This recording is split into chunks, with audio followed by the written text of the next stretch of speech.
नमस्कार. जोडीदार रेसिपीमध्ये तुम्हा सर्वांचं मनापासून खूप खूप स्वागत आहे. तर आपण आज बनवूया पनीर बुर्जी. पनीर बुर्जी एवढी भारी लागते ना आणि बनवायला पण खूप सोपी आहे. तर आपण त्याची सुरुवात करूया. तर माझ्या रेसिपी तुम्हाला आवडत असतील तर माझ्या चॅनलला लाईक, शेअर, सबस्क्राईब करायला विसरू नका. थँक्यू. तर मी पनीर बुर्जी बनवण्यासाठी इथं मी पॅन ठेवलेला आहे. तर आपण पनीर बुर्जीसाठी आपण सुरुवात करूया. तर आपल्याला पॅनमध्ये तेल टाकून घ्यायचं आहे. साधारण 4 चम्मच मी तेल टाकलेलं आहे. तर आपल्याला टाकून घ्यायचा आहे जिरा. 1 चम्मच मी जिरा टाकलाय. तर मी तर 2 कांदे कापून घेतले, बारीक बारीक 2 कांदे आहेत, ते टाकून घ्यायचे. तर कांदा आपल्याला चांगला परतून घ्यायचा आहे व्यवस्थित. तर आपला कांदा छान परतून झालेला आहे. तर आपल्याला ज्यात टाकून घ्यायचं आहे लसूणची पेस्ट.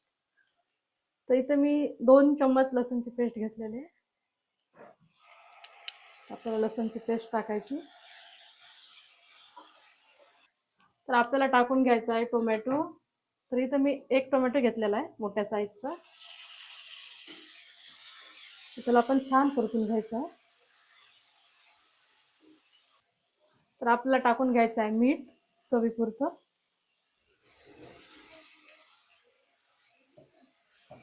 तर मी टाकून घेणार लाल तिखट, 1 चम्मच आहे मोठा. कलरवाला मिरची पावडर आहे 1 चम्मच. धनिया पावडर आहे 1 चम्मच आणि अर्धा चम्मच हळद.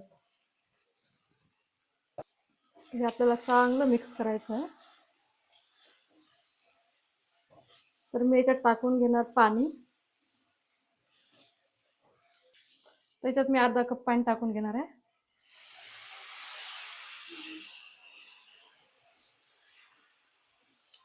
तर याला मी 5 मिनिटासाठी झाकण लावून ठेवणार आहे. मी 5 मिनिटासाठी झाकण लावून ठेवणार आहे. तर गॅस बारीकच आहे. तर आपले 5 मिनिटं झालेले आहेत. आपला मसाला बघू शिजलाय का तर.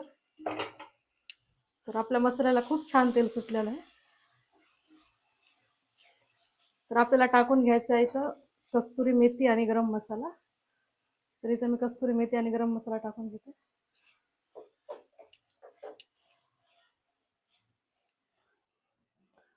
तर आपल्याला हा मसाला टाकून घ्यायचा आहे पनीर. तर मी इथं कद्दूकस पनीर करून घेतलेला आहे. तर आपले 200 ग्राम पनीर आहे. तर आपण हे टाकून घेऊ.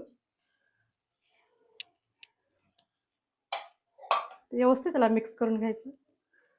तर पनीर बुर्जी एवढी सोपी, इजी, बनवायला खूप इजी आहे आणि खायला पण खूप टेस्टी लागते. झटपट होणारी रेसिपी आहे. तर आपल्याला पनीर शिजण्यासाठी थोडंसं अजून पाणी टाकून घ्यायचं आहे. परत मी अर्धा कप पाणी टाकून घेतलेलं आहे. व्यवस्थित त्याला हलवून घ्यायचं.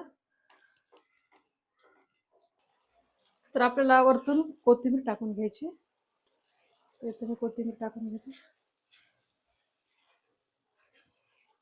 तर आपली पनीर भुर्जी एवढी भारी झाली आहे ना, खूप छान. तर आपल्याला 2 मिनिटासाठी याला झाकण लावून ठेवायचं.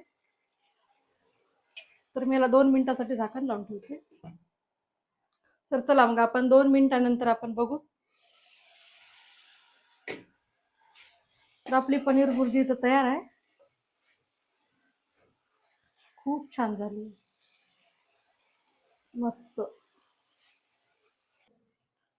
तर तुम्ही पनीर भुर्जी बघू शकता, खूप छान झाली आहे. तर याला आपण पराठा किंवा पाव सोबत पण खूप भारी लागते. तर आता मी याला झाकण लावून ठेवते आणि गॅस बंद करून घेते. तर आपली पनीर भुर्जी इथं तयार आहे. तर मी पराठे बनवलेले आहे पनीर भुर्जी सोबत. तर पराठ्यासोबत खूप छान लागते आपली पनीर भुर्जी. तर हे मी चौकोनी पराठा बनवलेला आहे. तर आपल्याला हे तूप लावून शेकून घ्यायचं आहे. तर आपल्याला पराठा व्यवस्थित शेकून घ्यायचा आहे. तर मी वरतून टाकणार तूप.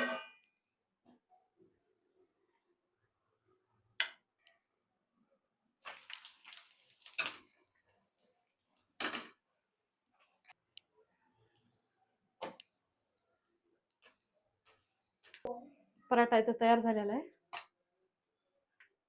तर आपली पनीर भुर्जी इथं तयार आहे. खूप छान झालेली आहे, बघू शकताय. आणि एवढी सोपी आहे ना, तर तुम्ही इझिली करू शकता. तर खायला तर एवढी भन्नाट लागते ना, तर तुम्ही नक्की ट्रायल करून बघा. खूप छान.